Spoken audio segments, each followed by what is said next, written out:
नमस्कार विद्यार्थी मित्रों, गुड मॉर्निंग। लास्ट लेक्चरनी अंदर आपणे भारतना राज्य બંધારણનું ઘડતર અને લક્ષણો વિશેની અંદર આપણે પાઠની અંદર ચર્ચા કરીએ તો આમુખ એટલે શું, આમુખનું મહત્વ એટલે શું, બંધારણને આમુખને બંધારણનો અર્ક કહેવામાં આવ્યો છે, કારણ આપો, અથવા આમુખ છે એ હોકાયંત્રની ગરજ સારે છે, સમજાવો। અને બીજું કે ભારતના જે બંધારણના છે એ આમુખના આધાર સ્તંભો વિશે છે આપણે અભ્યાસ કર્યો હતો કે જેની અંદર એના મુખ્ય 3 આધાર સ્તંભો હતા, આપણે એનો જાણી ચૂક્યા છીએ। જેમ કે પહેલું છે લોકશાહી, જે આખો શબ્દ છે ડેમોક્રેસી શબ્દ ઉપરથી ઉતરી આવેલો છે અને ગ્રીક ભાષાનો શબ્દ છે। અને બીજો શબ્દ હતો, બીજો આધાર સ્તંભ છે સમાજવાદી, સાથે સાથે અને ત્રીજો જે આધાર સ્તંભ હતો તે હતું આપણું ભારતની જે બિનસાંપ્રદાયિકતા દેશ છે તે।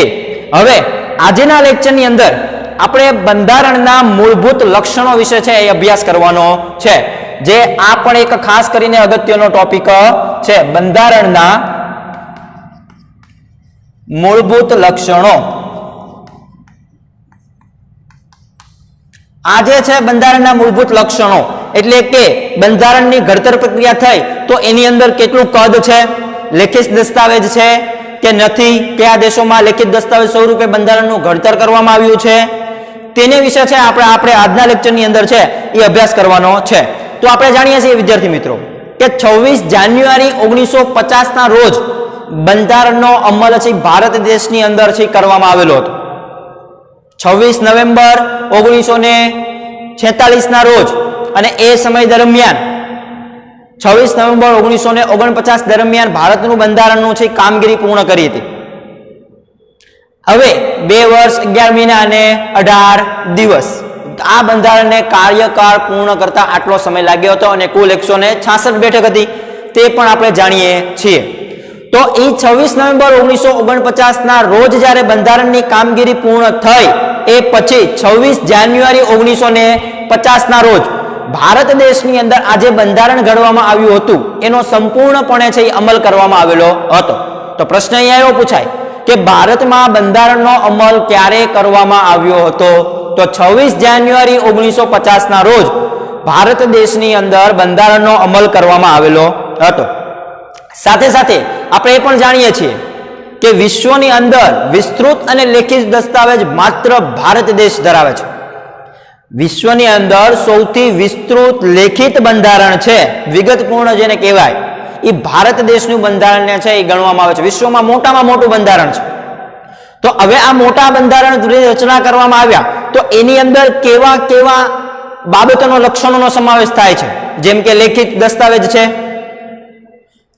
સાથે સાથે એનું કદ કેટલું છે, એ ઉપરાંત એના એક જ નાગરિકત્વ શા માટે ધરાવે છે, કયા દેશની અંદર કયા રાજ્યની અંદર બેવડું નાગરિકત્વ ધરાવે છે, કઈ રીતે બેવડું નાગરિકત્વ ધરાવે છે, આ બધા એના મૂળભૂત લક્ષણો છે।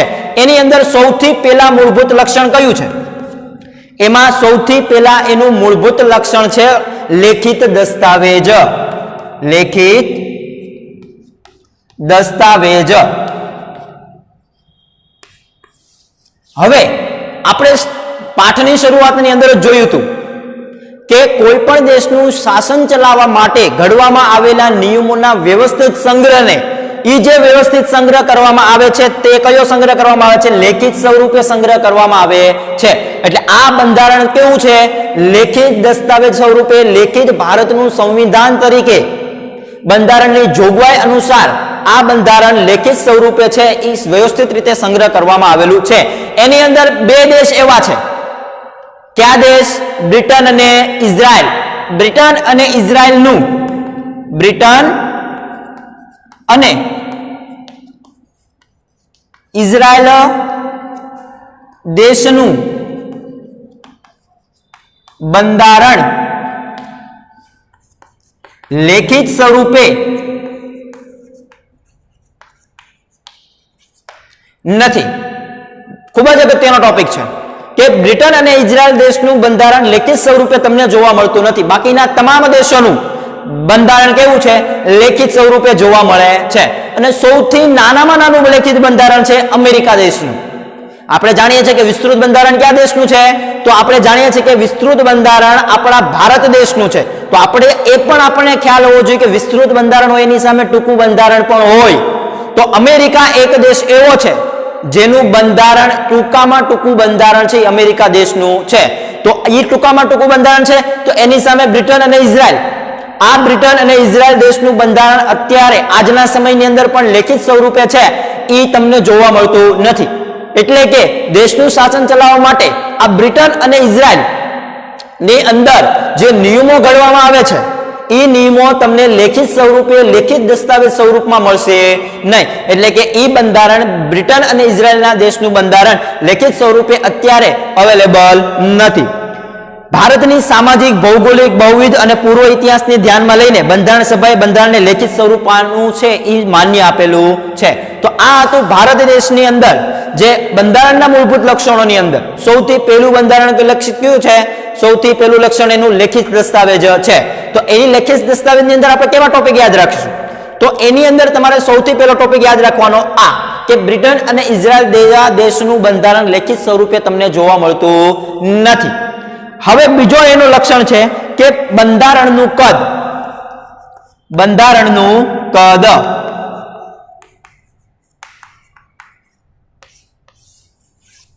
હવે આ બંધારણના કદની અંદર આપણે જાણીએ છીએ કે જ્યારે 26 નવેમ્બર 9 ડિસેમ્બર 1946 ના રોજ જ્યારે બંધારણની રચના કરવામાં આવી હતી, બંધારણ ઘડવા માટેની કામગીરી શરૂ કરવામાં આવી હતી, એ સમય દરમિયાન આપણે જાણીએ છીએ કે કુલ કેટલા 300 કેટલા અત્યારે અનુચ્છેદ હતા? અત્યારે 395 અનુચ્છેદનો સમાવેશ કરવામાં આવ્યો હતો. એ સાથે પરિશિષ્ટ કેટલા હતા?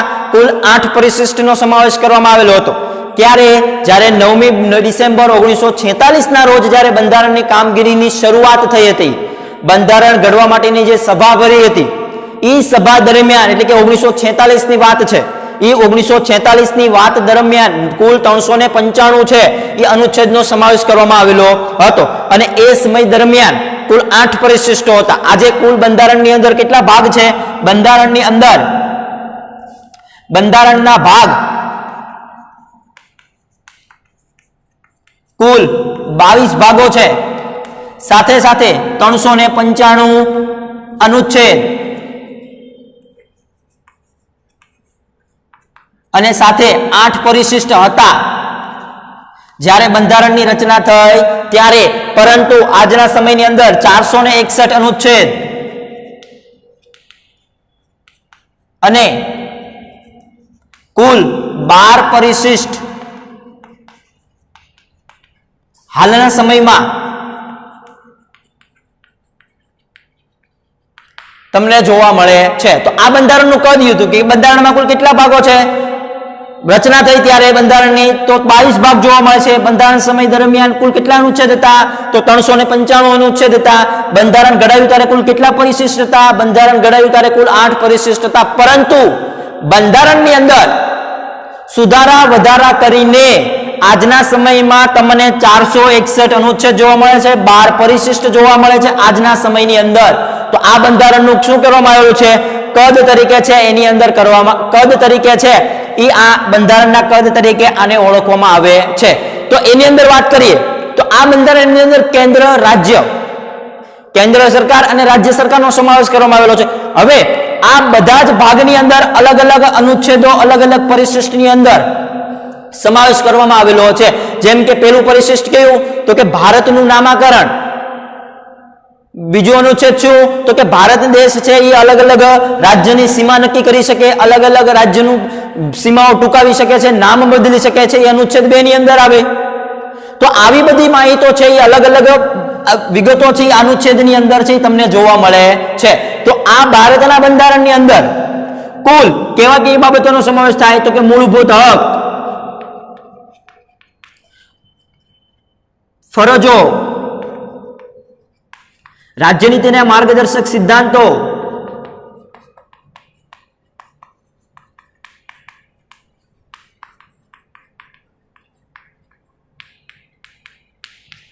ન્યાયતંત્ર, આ વગેરે બાબતોનો સમાવેશ છે એ ખાસ કરીને આ બંધારણના કદની અંદર કરવામાં આવેલો છે. 7 કરીને પછી પંચાયતી રાજ,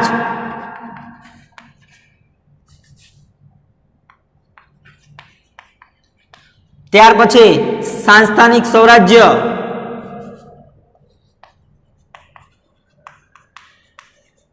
સ્થાનિક સ્વરાજ્યની સંસ્થા, પછી ઘણી બધી વિગતોનો સમાવેશ છે. ચૂંટણી, સ્થાનિક સ્વરાજ્યની સંસ્થાઓ, લઘુમતી, પછાત વર્ગની વંચિત સમૂહો, આ વગેરે તમામ બાબતોનો સમાવેશ છે આ બંધારણના કદની અંદર કરવામાં આવેલો છે. તો આ ભારતના બંધારણની અંદર જે મૂળભૂત લક્ષણ હતું તે બીજું હતું, અને દુનિયાના અન્ય દેશોની સરખામણીમાં જેટલી આ બધી વિગતોનો સમાવેશ છે એ ભારતના બંધારણની અંદર કરવામાં આવેલો છે, એટલી વિગતોનો સમાવેશ અન્ય દેશના બંધારણની અંદર તમને આવી વિગતો, આવા અનુચ્છેદો જોવા મળશે. પરંતુ આવી બધી માહિતી છે એ એટલી આપણા ભારત દેશની અંદર જેટલા પ્રમાણમાં માહિતી જોવા મળે છે એવી અન્ય દેશના બંધારણમાં તમને જોવા મળશે નહીં. તો આ હતું ભારતના બંધારણનું મૂળભૂત લક્ષણ. 2 નંબરનું પહેલું લેખિત દસ્તાવેજ, બીજું હતું બંધારણનું કદ. હવે એક જ નાગરિકત્વ, હવે એની સાથે તમે જુઓ તો ત્રીજું બંધારણ છે એક જ નાગરિકત્વ.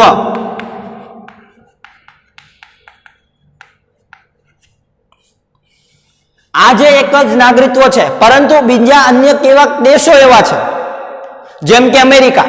આપણો ભારત દેશ કોઈ પણ રાજ્યની અંદર તમે નિવાસ કરતા હો, ભારતના નાગરિકને એક જ નાગરિકત્વ આપવામાં આવેલું છે અને તે ભારતીય નાગરિકત્વ. પરંતુ યુએસ એક એવો દેશ છે, અમેરિકા જેવાના દેશોમાં દરેક વ્યક્તિ બેવડું નાગરિકત્વ ધરાવે છે. બેવડું નાગરિકત્વ એટલે કયું? અહીંયા પ્રશ્ન થાય તો બેવડી નાગરિકત્વ એટલે એવું કે ભારત દેશના કુલ 28 રાજ્યો છે. એ 28 રાજ્યની અંદર તમે ભારત દેશના કોઈ પણ ખૂણામાં તમે નિવાસ કરતા હો તો તમે ખાલી એક જ નાગરિકત્વ ધરાવે છે, અને તે કયું નાગરિકત્વ ધરાવે છે? ભારતીય. કયું નાગરિકત્વ ધરાવે છે? ભારતીય નાગરિકત્વ ધરાવે છે. પરંતુ યુએસ, અમેરિકા જેવા દેશોમાં, અમેરિકા જેવા દેશોમાં બેવડું નાગરિકત્વ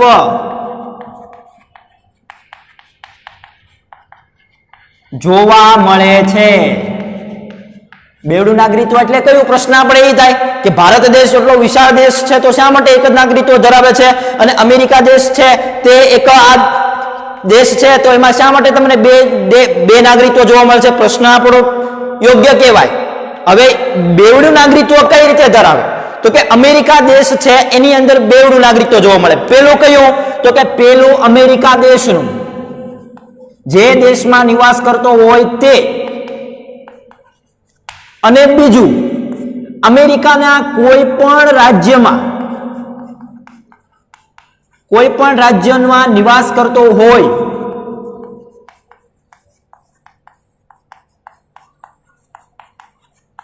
તે રાજ્યનું.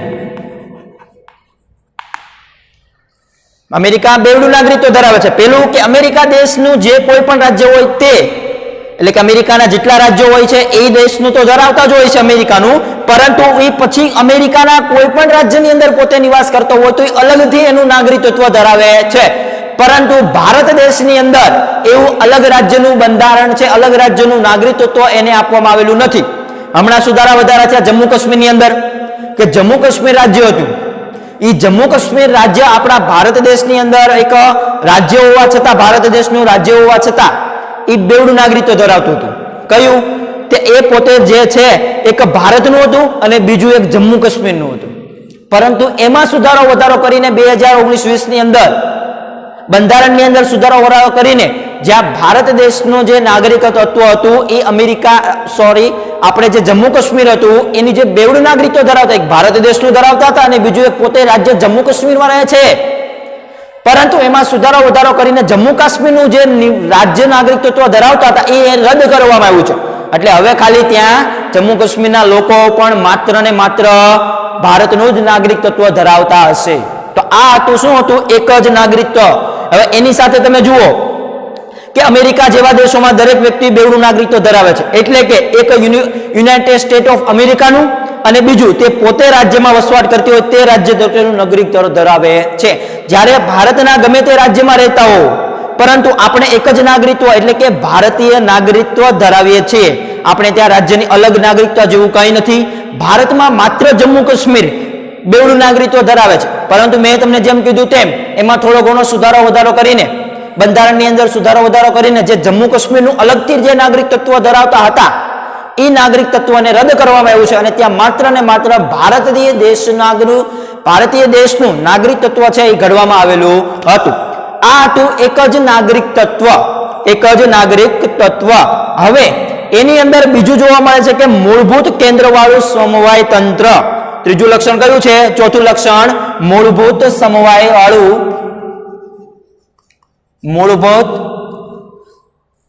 કેન્દ્રવાળું સમવાય તંત્ર.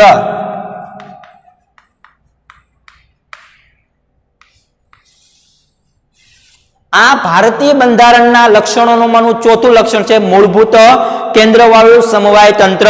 હવે ભારતના લેખિત દસ્તાવેજ તરીકે બંધારણ રચવામાં આવ્યું, એનું કદનો સમાવેશ કરવામાં આવ્યો, કઈ કઈ વિગતોનો સમાવેશ કયા અનુચ્છેદની અંદર કેટલા પરિશિષ્ટમાં કરવામાં આવ્યો છે તે જોયું આપણે.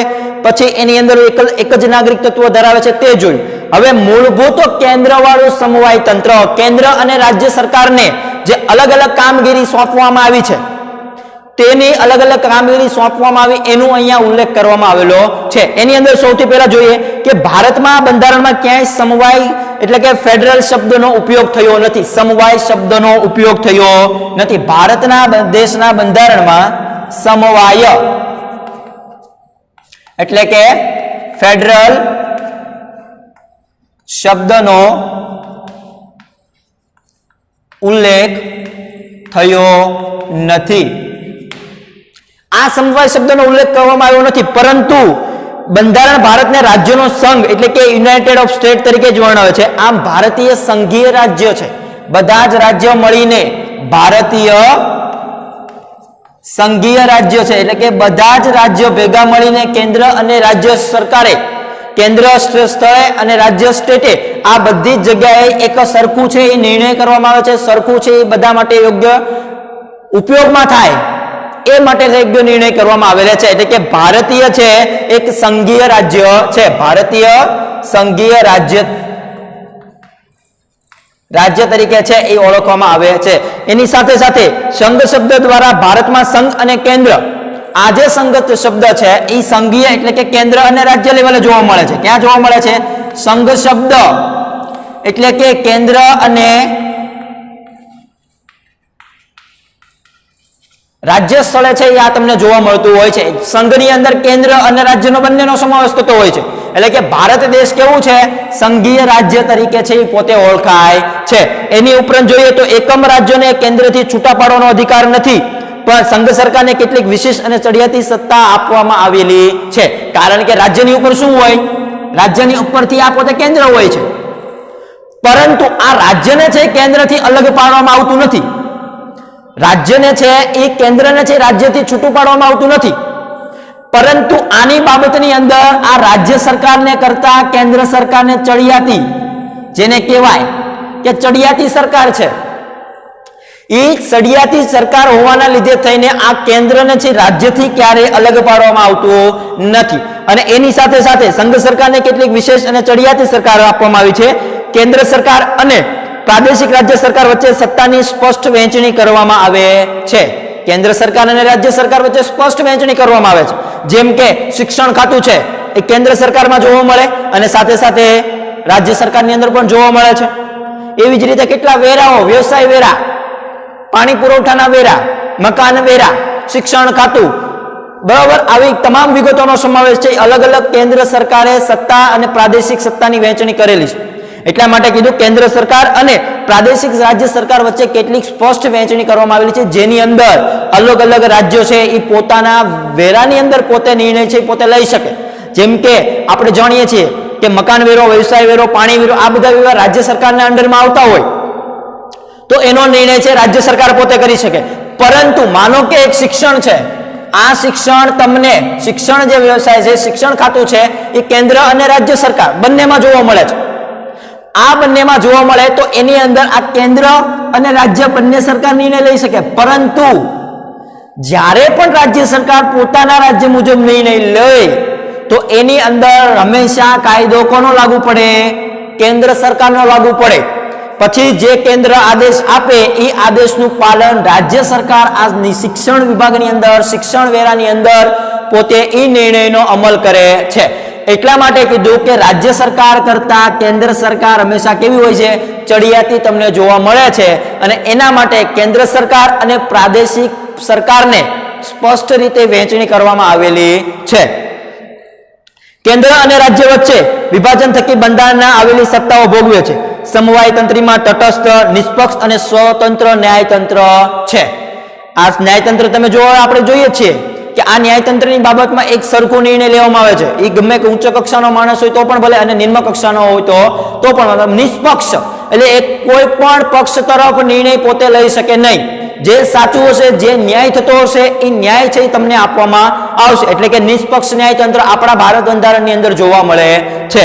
અને સાથે સાથે કેન્દ્ર અને રાજ્ય વચ્ચે સત્તાના અને કાર્યોના વિભાજનના સંદર્ભમાં કોઈ મડાગાંઠ ઊભી થાય તો તે બંધારણનું અર્થઘટન કરી તેનું નિરાકરણ લાવવાની કામગીરી કરે છે. કોણ કામગીરી કરીએ છે?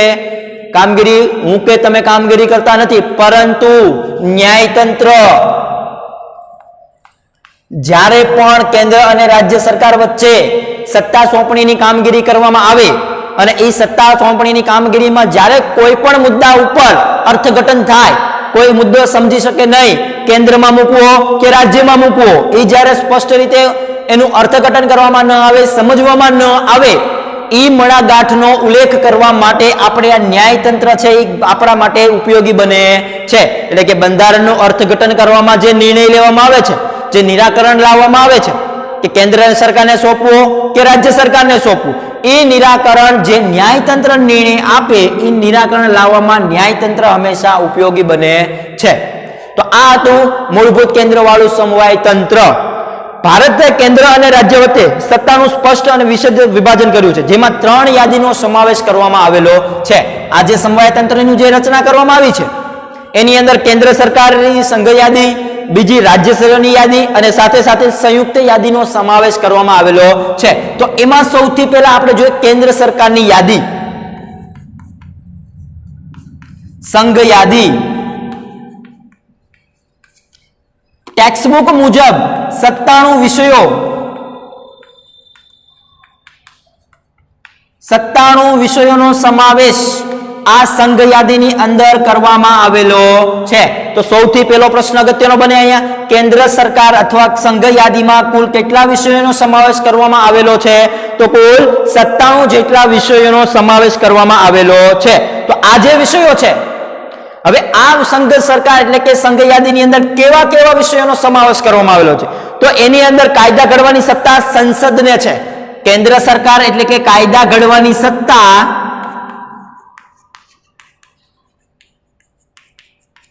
સંસદને છે. એની અંદર કેન્દ્ર સરકાર એટલે કે આ સંઘ યાદીની અંદર જે સંઘ યાદી રચના કરવામાં એમાં જે 97 વિષયોનો સમાવેશ કરવામાં આવેલો છે, એ 97 વિષયોના કાયદા ઘડવાની સત્તા હંમેશા કોની પાસે હોય છે? સંસદ પાસે હોય છે. ખાસ યાદ રાખજો વિદ્યાર્થી મિત્રો કે કેન્દ્ર સરકારની યાદીમાં કુલ કેટલા વિષયોનો સમાવેશ થાય છે? કેન્દ્ર સરકારની યાદીમાં કુલ 97 વિષયોનો સમાવેશ કરવામાં આવે છે. અને આ 97 વિષયોના જ્યારે કાયદા ઘડવામાં આવે, એ કાયદા ઘડવાની સત્તા હંમેશા કોની પાસે હોય છે? સંસદની હોય છે. કારણ કે હંમેશા સંસદ સર્વોપરી છે અને કેન્દ્ર સરકારે હંમેશા સંઘ યાદીમાં નિર્ણયો કોણ લે છે? સંસદ લે છે. હવે આપણે 97 વિષયો ક્યાં ક્યાં? તો એની અંદર 97 વિષયોની અંદર આપણે જોઈએ તો કે સંરક્ષણ, વિદેશી બાબતો. કેવા કેવા વિષયો થાય? તો કે સંરક્ષણ,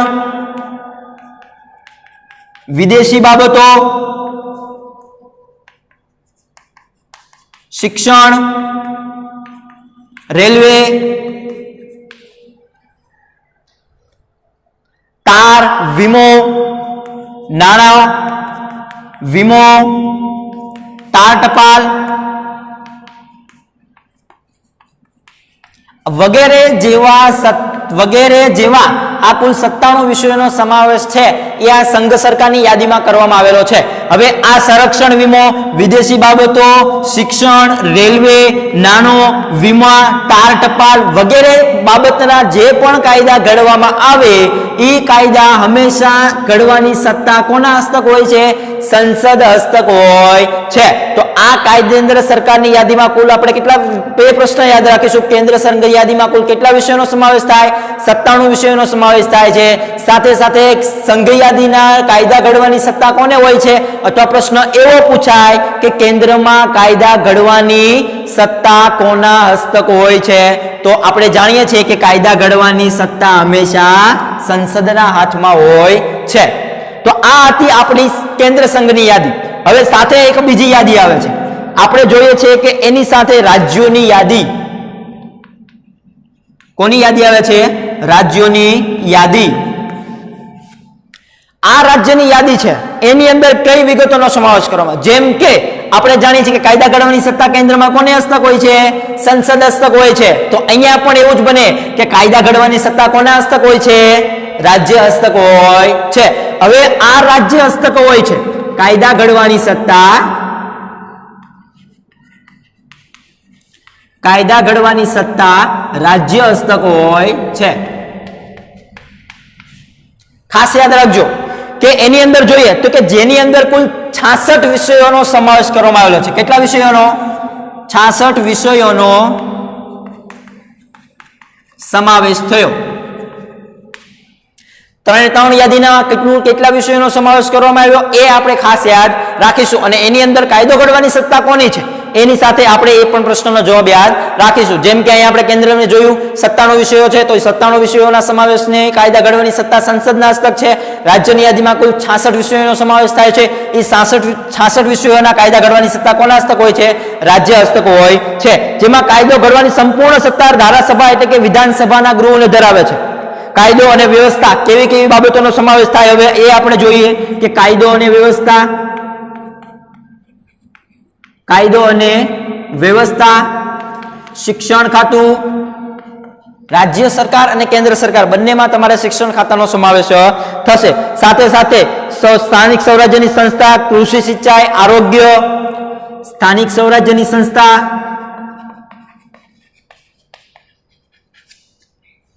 સ્થાનિક સ્વરાજ્યની સંસ્થા, કૃષિ, આરોગ્ય વગેરે બાબતોનો સમાવેશ આ 66 વિષયોની અંદર કરવામાં આવેલો છે. અને આ 66 જે વિષયો છે એની સંપૂર્ણ સત્તા કાયદો ઘડવાની સત્તા રાજ્ય હસ્તક એટલે કે ધારાગૃહ અથવા વિધાનસભા. વિધાનસભા એટલે કે દરેક રાજ્ય દીઠ વિધાનસભા આપેલી હોય છે. એ વિધાનસભા કાર્ય ઘડવાની સત્તા એના હસ્તક હોય છે. હવે જો કેન્દ્રને લાગે આમાં એક કહાનીમાં ટ્વિસ્ટ આવશે બે બાબત એની અંદર જેને કહીએ આપણે કહાનીમાં ટ્વિસ્ટ. હવે જ્યારે કેન્દ્ર સરકાર અને લાગે કે કેન્દ્રને લાગે કે રાજ્યોમાં કાયદા અને વ્યવસ્થા પડી ભાંગ્યા છે. કોને લાગે? જ્યારે કેન્દ્રને લાગે કે કાયદો અને વ્યવસ્થા પડી ભાંગ્યા છે તે સમય દરમિયાન તો રાજ્યની સંપત્તિ સાથે કે રાજ્યની મરજી વિરુદ્ધ જઈને કેન્દ્ર તે રાજ્યમાં કેન્દ્રિત અનામત પોલીસ દળોને મોકલી શકે છે. જ્યારે આ કાયદો ઘડવાની સત્તા ભલે રાજ્ય સરકાર હોય, રાજ્ય સરકારને આપવામાં આવી હોય સંપૂર્ણ જવાબદારી, પરંતુ જ્યારે કેન્દ્રને એમ લાગે કે કાયદો અને વ્યવસ્થા જળવાતા નથી તો એ કાયદો અને વ્યવસ્થા ન જળવાય એ માટે થઈને રાજ્ય વિરુદ્ધ જઈને પણ કેન્દ્રીય પોલીસ અનામત દળ છે આ કેન્દ્ર સરકાર રાજ્યને આપી શકે છે. તો આ હતી રાજ્ય સરકારની યાદી. હવે જોઈએ સંયુક્ત યાદી આવે છે. ત્રીજી યાદી આવે છે સંયુક્ત યાદી.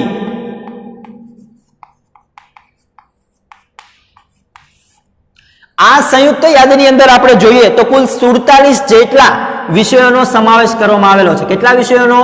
47 જેટલા વિષયોનો સમાવેશ કરવામાં આવેલો છે. આ 47 જેટલા વિષયોનો સમાવેશ કરવામાં આવ્યો છે જેમના પર કાયદો ઘડવાની સત્તા કેન્દ્ર અને રાજ્ય બંને ધરાવે છે. જોયું? હવે જોયું તમે અહીંયા કે કેન્દ્રની અંદર પહેલા સંયુક્ત યાદી કાયદો ઘડવાની સત્તા કોના હસ્તક હોય છે? સંસદ હસ્તક હોય છે. રાજ્યોની યાદીના કાયદા ઘડવાની સત્તા રાજ્ય હસ્તક હોય છે. હવે આવે છે સંયુક્ત યાદી. આ જે સંયુક્ત યાદી છે એમાં કાયદો ઘડવાની સત્તા બંનેને છે. બંને એટલે કોણ કોણ? હું કે તમે નહીં, પરંતુ કેન્દ્ર અને રાજ્ય. કાયદો ઘડવાની સત્તા કેન્દ્ર અને રાજ્યને સોંપવામાં આવેલી છે.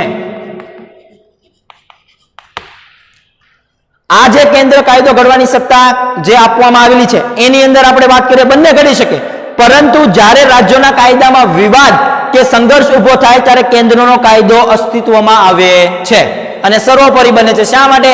કારણ કે રાજ્ય કરતા કેન્દ્ર સરકાર હંમેશા ઉચ્ચ કક્ષાએ હોય છે, સર્વોચ્ચ હોય છે.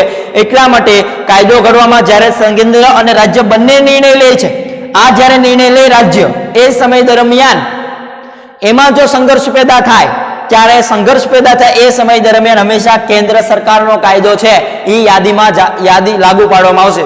સંયુક્ત યાદીમાં બંને નિર્ણયો લઈ શકે છે, પરંતુ જ્યારે સંઘર્ષ ઉભો થાય કેન્દ્રોની કાયદો ચડિયાતો સર્વોપરી ગણાય. આમ એટલા માટે થઈને જ્યારે રાજ્યને નિર્ણય લેવામાં અસમંજસ ઉભા થતા હોય એ સમય દરમિયાન કેન્દ્ર સરકારનો કાયદો છે એ સર્વોપરી ગણાય છે. એટલા માટે ત્યાં કેન્દ્ર સરકારનો કાયદો લાગુ પડશે. હવે સમવાય તંત્રમાં કેન્દ્રને સંયુક્ત યાદીમાં પણ વિશેષ સત્તા આપી છે. આ યાદીમાં ફોજદારી બાબતો, લગ્ન, છૂટાછેડા, ફોજદારી યાદો, લગ્ન, છૂટાછેડા,